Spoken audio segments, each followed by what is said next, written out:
Buenas tardes, mi nombre es Rogelio Flores y hoy vamos a platicar un poco acerca del capítulo número 4, que se trata de comunicaciones y documentación, que para mí en lo personal pues es un tema muy importante en base a la atención prehospitalaria porque pues nos da tips o nos enseña cómo hablarle a un paciente, incluso a pacientes enojados, cómo abordarlos y cómo atenderlos.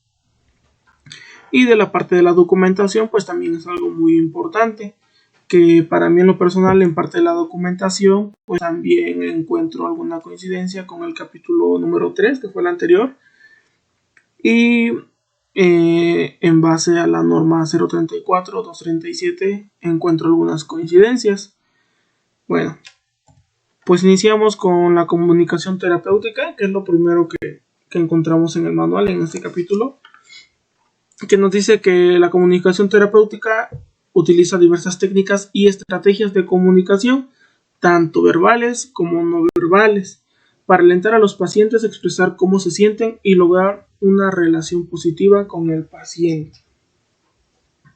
Posteriormente, el otro subtema es edad, cultura y experiencia laboral.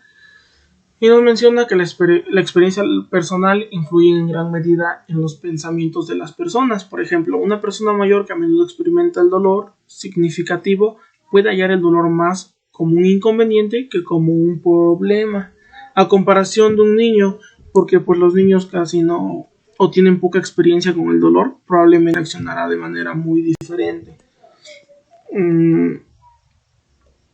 También los pacientes pueden hablar, hacer gestos o escribir una nota para expresar cómo se sienten. Algunos pacientes pueden demostrar el dolor o todo lo que sienten y algunos no pueden hacerlo porque sería como una muestra de debilidad. En el siguiente subtema tenemos lo que es comunicación no verbal. ¿Y qué es lo que nos dice aquí? Expresiones faciales, lenguaje corporal y contacto visual. El contacto visual y el lenguaje corporal son poderosas herramientas de comunicación. Y al fondo de pantalla podemos ver a una persona que nos marca el manual, una persona feliz, uno enojado y el niño que ya no se alcanza a ver que es triste. Y aquí adelantito, dentro de la comunicación no verbal, tenemos lo que es considere los siguientes pasos si atiende a un paciente enojado. Si tenemos en dado caso que atender a un paciente enojado, nos marcan 5 pasos. Que el primer paso que tenemos es evaluar la seguridad de la escena. Evalúe la seguridad de la escena, decida si necesita llamar a la policía, asegúrese de tener suficiente respaldo para garantizar la seguridad del paciente y su equipo. Es algo muy importante la seguridad de la escena. Si la escena no es segura, pues no podemos ingresar nosotros porque pues primero es nuestra seguridad antes que la de otra persona. En el punto número 2 tenemos no asuma una postura agresiva. Tenga en cuenta que si cruza los brazos, aprieta los puños o coloca las manos sobre la cadera, envía un mensaje intencional o no de que está impaciente, desinteresado o afirmando una posición de autoridad. En cambio, parece con las palmas hacia afuera. Esto comunica apertura y aceptación y permite un movimiento rápido si es necesario. En el punto número 3, haga contacto visual franco, pero no fije la mirada. Porque en parte que leíamos aquí en el manual es que muchas personas pueden eso de fijarle la mirada a una persona, pueden sentirlo como una agresión o como si les estuviéramos retando. Y algunas otras personas lo ven como grosería, por decirlo así, que no lo miren directamente a los ojos. En el punto número 4 tenemos hable con calma, despacio y con confianza. Con su apoyo claramente visible, aconseje al paciente lo que debe hacer o proporcione al paciente opciones limitadas y aceptables. Un ejemplo: señor, necesito que ahora se siente en la camilla de la ambulancia siéntese en la camilla o le ayudamos a llegar a la camilla. En el punto número 5 tenemos nunca amenace al paciente, ya sea verbal o físicamente. La seguridad personal debería ser un principal preocupación cuando cuida a un paciente, pero esto es más que cierto con respecto a los pacientes que muestran un comportamiento hostil. Esto es parte de los 5 puntos si nos enfrentamos a un paciente enojado. Después tenemos la comunicación verbal, que nos dice que la comunicación verbal como PAP debe dominar muchas habilidades de comunicación, incluidas las relacionadas con las operaciones de radio y las comunicaciones escritas. Tenemos aquí dos tipos de preguntas. Tenemos las preguntas abiertas, que son aquellas en las que un paciente necesita proporcionar un cierto nivel de detalle para dar una respuesta. Y por otro lado tenemos las preguntas cerradas, que pueden responderse en respuestas muy breves o de una sola palabra, como sí o no. Cuando se aproxime por primera vez a su paciente, debe usar preguntas abiertas. Por ejemplo, buen día, mi nombre es Rogelio y soy un PAP. ¿Qué molestias tiene? Las preguntas abiertas permiten un flujo de conversación libre, permiten que el paciente lo dirija a lo que lo molesta. Que por otro lado, las preguntas cerradas son importantes cuando los pacientes no pueden proporcionar respuestas largas o completas a las preguntas. Si tenemos un paciente que esté con insuficiencia respiratoria y tenga el oxígeno suplementario puesto y no pueda tener tanta fluidez para hablar, pues en este caso podemos ocupar las preguntas cerradas, que son de una respuesta corta, ya sea sí o sea no. Tenemos también lo que son las reglas de oro para calmar y tranquilizar al paciente. Dentro de estas reglas de oro nos dice la primera: haga y mantenga contacto visual con su paciente en todo momento. Bríndele al paciente toda su atención. Esto le hará saber que a él o a ella que es su principal prioridad. En el punto número 2, proporcione su nombre y llame al paciente por su nombre propio. Presente a su compañero y preséntese usted, como por ejemplo, mi nombre es Rogelio, soy PAP y mi compañero se llama Juan. ¿Sale? En el punto número 3 tenemos: diga al paciente la verdad. Incluso si tiene que decir algo muy desagradable, decir la verdad es mejor que mentir. Mentir destruirá la confianza del paciente en usted y disminuirá su propia confianza. En el siguiente punto número 4 tenemos: use un lenguaje que el paciente pueda entender. No hable alto o bajo al paciente. De ninguna manera evite términos técnicos médicos que el paciente no pueda entender. En el punto número 5 tenemos: tenga cuidado con lo que dice a los demás acerca del paciente. Debe comprender la relación entre la persona con la que está hablando y el paciente. Punto número 6. Sea consciente de su lenguaje corporal. La comunicación no verbal es por demás importante al tratar con pacientes. En situaciones estresantes, los pacientes pueden malinterpretar sus gestos y también los movimientos. En el punto número 7, siempre hable lento, claro y de manera articulada. Preste mucha atención a su tono de voz. Si el paciente tiene problemas auditivos, el punto número 8, si el paciente tiene problemas auditivos, mira a la persona para que pueda leer sus labios. Punto número 9, dé tiempo para que el paciente conteste o responda a sus preguntas. No apresure al paciente a menos que haya un peligro inmediato. Y el punto número 10, actúe y hable de manera tranquila y segura mientras cuida al paciente. Esas son las 10 reglas de oro para calmar y tranquilizar al paciente. Son muy importantes. Y antes de continuar con las diapositivas, tenemos también las técnicas de comunicación terapéutica, que esto nos dice que la técnica de comunicación, la definición y un ejemplo. Tenemos un cuadro en nuestro manual que dice: facilitación, procure que el paciente hable más o proporcione más información. Por ejemplo, PAP, ¿me puede decir más al respecto? Lo escucho. Otra técnica, silencio, definición, no hable. Ejemplo, dele al paciente espacio y tiempo para pensar y responder. Otra técnica, reflexión, definición, repita lo que dijo el paciente para confirmar que usted entendió. Ejemplo, paciente, estoy tan deprimido que podría morir. PAP, entiendo que se sienta triste. Otra técnica, empatía. Sea sensible a los sentimientos y pensamientos del paciente. Ejemplo, use contacto visual y tacto para reforzar la comunicación. Ajuste el tono y el ritmo de la voz para permitir la comunicación abierta. Otra técnica, aclaración. Pida al paciente que explique a qué se refería con una respuesta. Por ejemplo, un paciente le dice, nada más me siento mal. PAP, ¿me puede decir qué siente? ¿Me puede ayudar a entender qué le pasa? Otra técnica, confrontación. Haga que el paciente que está en negación o en estado mental de shock se enfoque en asuntos urgentes y críticos para la vida. Por ejemplo, el paciente, me duele el pecho, la espalda, siento náuseas y me quedé sin medicamento para la presión arterial. Proveedor de atención prehospitalaria, hábleme de su dolor en el pecho, por favor. En un momento hablamos de sus demás molestias. Otra técnica, interpretación. Repita la queja del paciente para confirmar que entendió.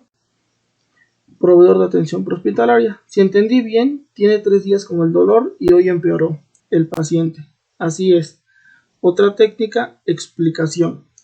Proporciona información objetiva para respaldar una conversación. Por ejemplo, el paciente, no entiendo qué pasa. Proveedor de atención prehospitalaria. Revisamos su nivel de azúcar en la sangre y su presión arterial y ambos parecen estar normales. La última técnica es resumen. Proporciona al paciente una descripción general de la conversación y los pasos que va a seguir. Proveedor de atención prehospitalaria. Lo vamos a trasladar al departamento de emergencias para que lo atiendan respecto a su dolor en el pecho. Le voy a dar un medicamento con el que debe sentirse mejor. Estas son algunas técnicas de comunicación terapéutica que nos ayudan mucho con el paciente. Después de esto tenemos lo que es comunicación con pacientes mayores, que nos dice que como proveedor del SEM, del Servicio de Emergencias Médicas, cuando ingresa en una escena para atender a un paciente mayor, se le pide que tome el control. Necesita mucha empatía y paciencia cuando atienda a pacientes mayores.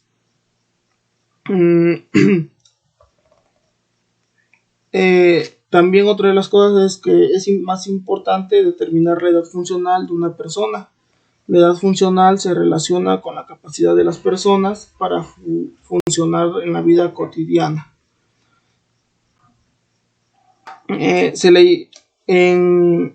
En cuestión del punto número 1 que nos dice que como proveedor del SEM, cuando ingresa a una escena para atender a un paciente mayor, se le pide que tome el control. Se le llamó a usted porque una persona necesita ayuda. Lo que diga y como lo diga influye en la necesidad del paciente.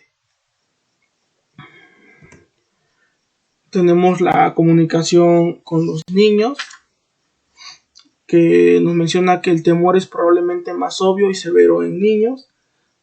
Y como dijimos en el principio, que un niño es más probable que el dolor sea más fuerte para él porque es algo a lo que no está acostumbrado, no ha experimentado tanto como un adulto.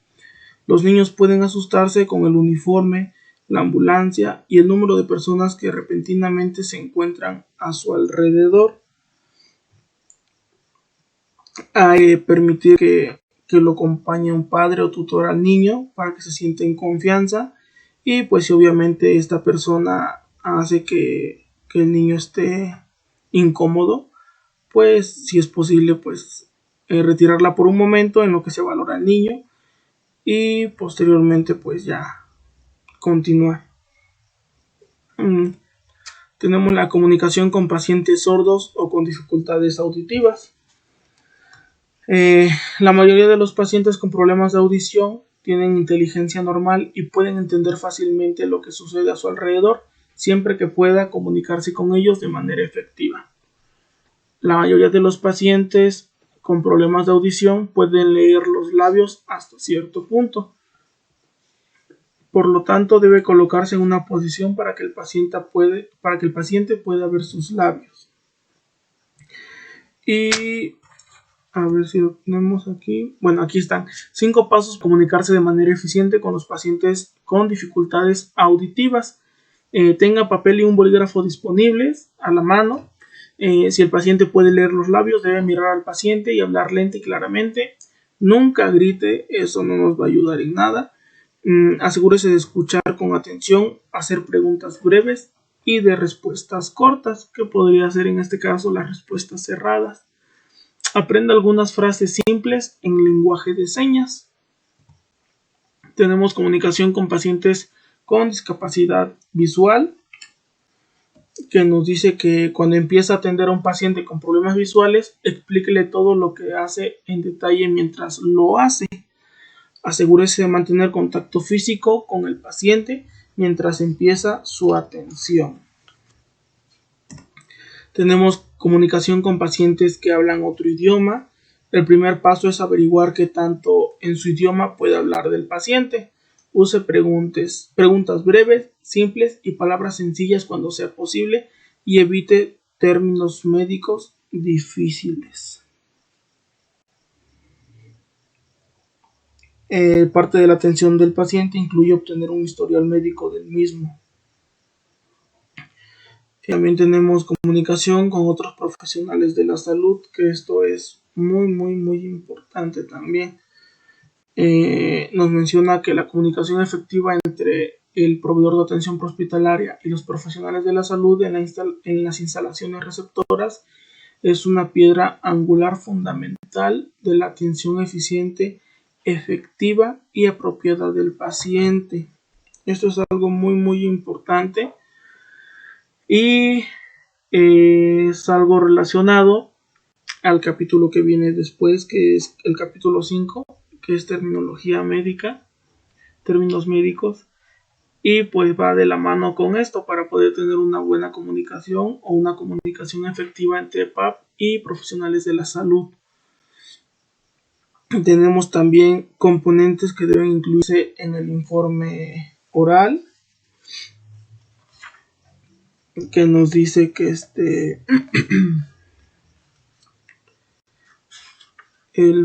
punto, componentes que deben incluirse en el informe oral. Tenemos también información inicial, tenemos información detallada, cualquier historia importante, la respuesta del paciente, los signos vitales y otra información. Ok. Los componentes que deben incluirse en el informe oral son información inicial, que incluye el nombre del paciente, si lo conocemos obviamente, la queja principal, la naturaleza de la enfermedad o el mecanismo de la lesión. Un ejemplo de todo esto podría ser: buenos días, ella es la señora Amalia, tiene 65 años de edad y reporta dolor en la espalda. Se despertó alrededor de las 3 horas, se tropezó y se cayó en la bañera después de ir al inodoro. Posteriormente tenemos la información detallada que no se proporcionó durante el informe de la radio. Por ejemplo, niega una pérdida de conciencia, afirma que no tiene antecedentes de eventos cerebrovasculares o compromiso cardíaco, pero se ha sentido un poco mareada cuando se pone de pie. El punto número 3, cualquier historia importante que no fue proporcionada. Por ejemplo, la señora Amalia vive sola, ella no pudo salir de la tina y un empleado del asilo la encontró a las 10 esta mañana. Sospechamos hipotermia porque tenía una temperatura central de 34.4 grados. Cuarto punto que tenemos, la respuesta del paciente al tratamiento administrado en el camino. Es especialmente importante informar cualquier cambio en el paciente o el tratamiento provisto desde su informe de radio inicial. Por ejemplo, aunque sospechamos que el dolor en la parte media de la espalda del paciente se debió a que se recargó sobre el grifo de la tina durante 7 horas, la colocamos en el dispositivo de liberación Kendrick por razones de precaución y de liberación. Se utilizaron bolsas de agua caliente envueltas en toallas para ayudar a calentarla. El siguiente punto, los signos vitales evaluados durante el transporte y después del informe de radio. Por ejemplo, sus signos vitales incluyen presión arterial de 112/84, pulso de 72 latidos por minuto, respiraciones de 14 respiraciones por minuto y temperatura corporal central de 34.4 grados. En el momento del transporte, en general, no han cambiado desde entonces, excepto que su última temperatura fue de 35.5 grados. Otra información, pude haber recopilado otra información que no fue lo bastante importante como para darla a conocer antes. Puede incluir información que se recopiló durante el transporte, los medicamentos del paciente que usted trajo, las alergias conocidas y cualquier otro detalle sobre el paciente proporcionados por familiares o amigos. Esto es parte de comunicación con otros profesionales de la salud. Y también tenemos comunicación y documentación escrita. El reporte de la atención del paciente prehospitalario, que en abreviatura sería RAP con doble P, es el documento legal utilizado para registrar todos los aspectos de la atención que recibió su paciente desde el despacho inicial hasta la llegada al hospital. Es muy importante que el reporte de atención al paciente prehospitalario pues lo llenemos de manera pues correcta y siempre esté bien lleno. Y aquí tenemos algunos puntos sobre el llenado de ese reporte. Aquí tenemos el primer punto, que es informe de atención al paciente,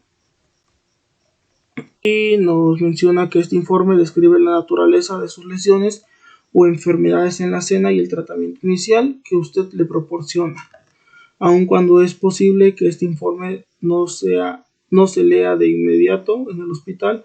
Lo puede consultar más adelante para obtener información importante. El informe cumple las siguientes 6 funciones.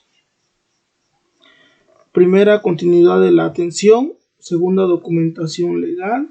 3, educación. 4, información administrativa. 5, registro de investigación esencial. Y 6, evaluación y mejora continua de la calidad. Tenemos también los tipos de formulario, pero antes de pasar a los tipos de formulario, tenemos aquí el sistema revisa periódicamente todos los informes para asegurarse de que se hayan cumplido los criterios de clasificación de traumas y otros criterios de atención prehospitalaria. Un reporte de atención al paciente prehospitalario tiene muchos requisitos. Entre ellos nos piden que utilicemos los horarios militares, que vendría siendo horarios de 24 horas. Ya posteriormente pasamos al siguiente punto, que es tipos de formularios. Lo más probable es que utilice uno de los dos tipos de formularios. El primer tipo es la forma tradicional escrita con casillas de verificación y una sección narrativa, como se muestra aquí en el manual que tenemos. El segundo tipo es una versión computarizada o RAP electrónico, en el cual usted completa información utilizando una computadora o tableta en la que carga datos a través de una conexión de internet segura. Que lo más seguro que utilicemos pues es una RAP escrita, ¿no? Tenemos los informes de errores, que nos mencionaba que los informes de errores, todos cometemos errores. Si omite algo en un informe o registra información incorrecta, no intente ocultarlo, más bien anote qué sucedió y los pasos que se tomaron para corregir la situación. Nos menciona que si nos llegamos a equivocar en parte del texto de lo que estamos poniendo, pues lo único que tenemos que hacer es colocar una línea horizontal sobre la palabra que nos equivocamos, y posteriormente arriba o a un lado se le ponen nuestras iniciales de la persona que fue quien se equivocó, y posteriormente adelante a continuación pues ya se pone lo que se quería poner correctamente bien. No debemos utilizar pues este corrector o algún otro tipo de líquido para borrarlo, ya que podría malinterpretarse en algún momento como falsificación. Tenemos documentación de rechazo de la atención al paciente. Esto es algo muy importante. Cada que el paciente rechace la atención o el traslado, pues es importante que no los pongan en nuestra RAP, para así no poder tener problemas legales si en algún momento, bueno, más adelante llega a sufrir otro tipo de accidente o de complicación, el paciente mejor dicho, de complicación. Entonces es muy importante que tengamos una documentación de rechazo de la atención. Si el paciente se llega a rechazar firmar el rechazo, pues podemos agarrar un testigo que nos pueda ayudar a llenar el rechazo, que él es como testigo de lo que sucedió. Un testigo no puede ser uno mismo ni uno de nuestros compañeros. Y por último tenemos situaciones de informes especiales. En algunas situaciones es posible que deba presentar informes especiales ante las autoridades correspondientes. Estas situaciones pueden incluir heridas de bala, mordidas de perro, ciertas enfermedades infecciosas o sospecha de abuso físico o sexual. Ok. Y pues por último tenemos aquí, no se ve muy bien, pero tenemos una imagen de lo que nos marca, bueno, una imagen que trae el manual, que acerca de la RAP, del reporte de atención al paciente prehospitalario, y tenemos aquí pues todos los datos del paciente. Y por otro lado también les mencionaba al inicio que encontraba coincidencias en este capítulo con el capítulo anterior y las normas. Nos marca la norma 034 que los formatos para el registro de la atención médica hospitalaria, independientemente del diseño que cada institución desarrolle, deberán contener como mínimo los siguientes campos para el registro de información. Eso basándonos en México, que nos rige la norma 034. Datos del registro, número progresivo del folio del formato,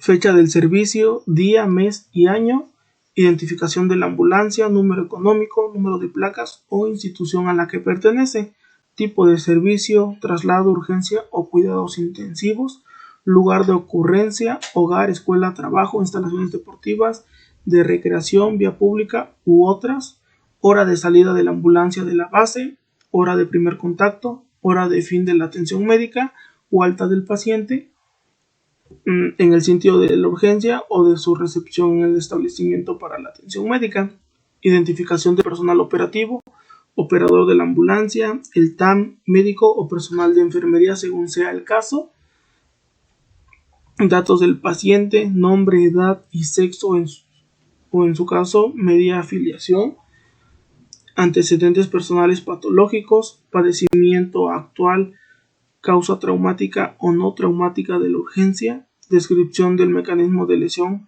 enfermedad súbita, enfermedad crónica o complicaciones de algunas enfermedades, según proceda, exploración física básica, incluye signos vitales, estado y coloración de la piel y estado de las pupilas, descripción de lesiones o afecciones, localización, tipo de afección a órganos, aparatos o sistemas, manejo proporcionado, vía aérea, ventilación, circulación, líquidos endovenosos, fármacos, inmovilización, así como cualquier otra indicación, y derivación del paciente al establecimiento para la atención médica, al hogar o alta del sitio, cuando aplique datos y firmas de los responsables que entregan y reciben. Esto es parte de lo que tiene que traer un reporte de atención al paciente prehospitalario, basándonos en la norma 034 aquí en la Ciudad de México, que es donde nos rige la norma. Y pues parte de esto también nos menciona la norma 237, que es muy parecida a la norma 034 y la estudiamos en el capítulo anterior, solo que la norma actual que nos está rigiendo ahorita es la norma 034. Y esto pues esta imagen pues es un ejemplo nada más o menos de la RAP que nos trae el manual, por eso es que no viene tan completa como todo lo que nos pide aquí la norma 034. Y como les dije, pues es muy importante pues llenarla de manera correcta para así poder pues evitar problemas legales. Es muy importante lo de la RAP, como también es muy importante pues documentar el rechazo de la atención de un paciente. También durante este reto tarea nos pedían realizar un abordaje de un paciente simulado con todas las técnicas de comunicación terapéutica, que pues lo hicimos al inicio, y describir un informe narrativo de la atención de un paciente simulado. En este caso pues puede ser el que tenemos en la pantalla. Y otra de las cosas es que estuve investigando un poco acerca de todo esto de la RAP en algunas instituciones aquí de mi ciudad, y las como recomendaciones o los consejos que dan ellos para poder entregar a un paciente, hacer la entrega y recepción en un hospital con otros profesionales de la salud, es que vamos a describir todo lo que hicimos con el paciente desde que iniciamos hasta que terminamos con él. Y pues esto sería parte del capítulo número 4, que pues tiene mucha secuencia con el capítulo número 3. Espero que hayan entendido un poco acerca de este capítulo muy importante y muchísimas gracias